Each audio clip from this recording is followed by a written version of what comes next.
வெளிநாட்டு பண பரிவர்த்தனை குறித்து மகாவிஷ்ணுவிடம் சைதாப்பேட்டை போலீசார் கிடுக்குப்பிடி விசாரணை தொடங்கியுள்ளனர்.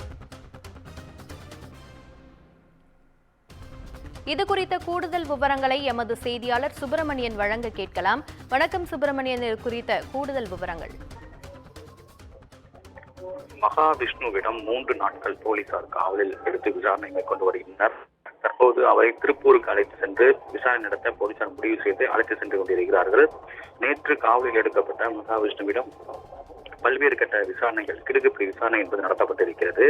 அவருடைய வெளிநாட்டு பண பரிவர்த்தனை குறித்து விசாரணை நடத்தப்பட்டதாக தகவல்கள் தெரிய வந்திருக்கிறது.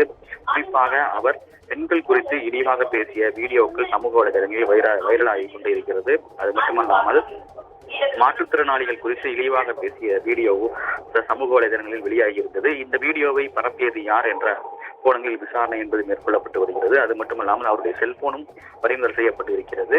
அதனை ஆய்வு செய்யக்கூடிய பணியிலும் போலீசார் ஈடுபட்டுக் கொண்டிருக்கிறார்கள். இதற்கிடையில் இந்த சொற்பொழிவு மூலமாக சம்பாதிக்கக்கூடிய பணம் குறித்தும் வெளிநாட்டு பண பரிவர்த்தனை குறித்தும் போலீசார் விசாரணை நடத்தி வருவதாக தகவல்கள் தெரிய வந்திருக்கிறது. உங்கள் விவரங்களுக்கு நன்றி.